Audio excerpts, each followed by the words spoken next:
من أهم الفيتامينات والأغذية التي تحتاجها العين هي فيتامين سي، فيتامين بي المركب، فيتامين أي، السكريات، والأكسجين، بالإضافة إلى الأغذية الأخرى التي يحتاجها الجسم.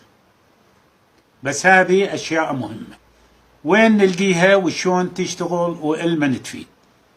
فيتامين سي، فيتامين سي مهم جدا في تغذية العدسة والقرنية وأنسجة العين وخاصة أنسجة الجسم الهدبي. وتوجد هذا الفيتامين في الفواكه والخضروات، وأهمها في البرتقال وفي كل الأوراق الخضراء. لذلك فيتامين سي مهم إخوان، على الأقل يوميا يأكل له واحد برتقالتين، لأن الجسم ما يسوي فيتامين سي، لازم ناخذه حتى يقوي لنا أنسجة العين وخاصة القرنية والعدسة اللي تحتاجها في تغذيتها.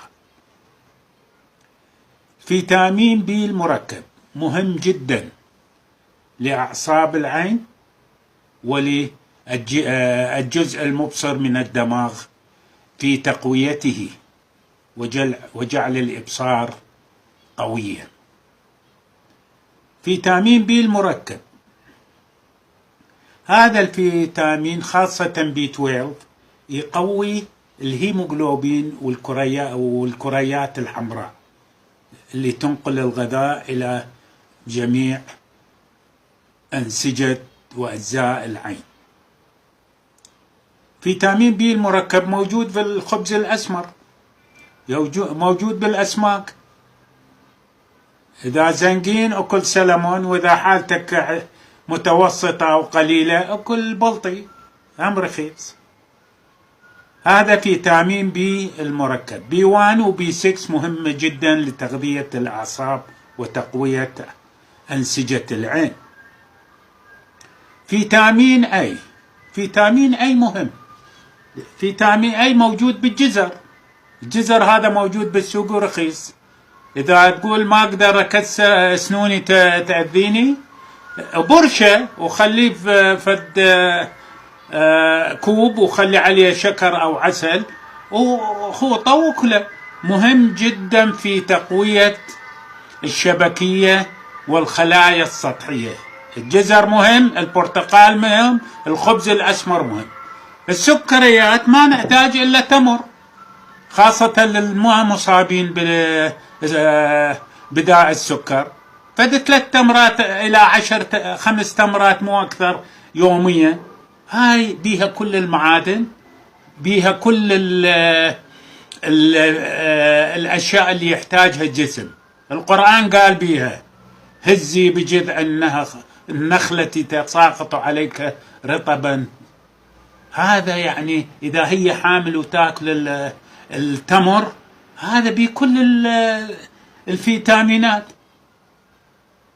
جربوه اخوان، هذني مهمة. السكريات قلنا مهمة جدا لتغذية العين، بس مو تأكل هواية شكر، وخاصة إذا عندك سكر تكون حذر. تشيك سكرك وتفحصه وشوف إذا عالي تأخذ دواء مال السكر. تأكد. الأكسجين عندنا مهم جدا. الأكسجين تعرفون أكو مكانين بالعين ما بها أوعية دموية، بكل الجسم بس مكانين ما بها أوعية دموية، هي القرنية والعدسة. العدسة المهمة في توضيح الرؤية، تغير تحدب العدسة حتى تسقط الصورة على الشبكية تنقل للدماغ واضح. الأكسجين القرنية تاخذ من الهواء ومن السائل المائي، بينما العدسة بس من السائل المائي. السائل المائي يفرز من البروزات مال الجسم الهدبي من الدم.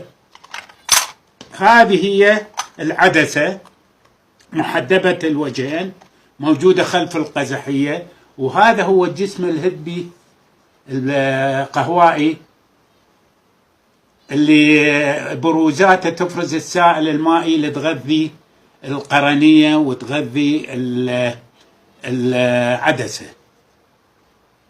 لذلك يجب الأكسجين مهم. من تخلين عدسة لاصقة من النوع اللي ما يسمح بمرور الأكسجين، هذا خطأ. لازم تاخذين عدسات نوع خاص اللي يستعملون ملونة أو طبية. هذه مهمة. أكسجين طلعت ياخذ لك نفس برا قوي وخليه حصره بصدرك إلى أن تحس بيه بعد ما تضايق وفد زفير قوي خلصه وعيده فد 3-4 مرات بمكان بمنطلق راح الأكسجين يحركه. أكو تمرين عندنا بالمحاضرة الثامنة مال ملخص كيف تتخلص من النظارات الطبية، بالتمارين الإضافية علمك شلون تطبق تمارين التنفس بالتمارين المساعدة بالتسلسل. بس التنفس في مكان مفتوح وهواء نقي ممتاز جدا. هسه أهم شيء قلنا الأغذية، جزر، خبز أسمر، تمر، وقلنا ويا الأكسجين، وقلنا ويا بالمركب قلنا. هذني الأغذية اللي لازم ناخذها يوميا بكميات يعني معتدلة. هذا اللي علي أقول لكم إياه، لأن الناس يسألوني شنو الغذاء اللي يفيد العين. هذه مهمة للعين. فيتامين أي يفيد يمنع الريتينايتس بيجمنتوزا أو العشر الليلي، ويقوي الشبكية، ويقوي الأغشية الأبيثيليوم مال كل الجسم بالجلد وبالمفاصل وبالهاي. في المركب كلش مهم.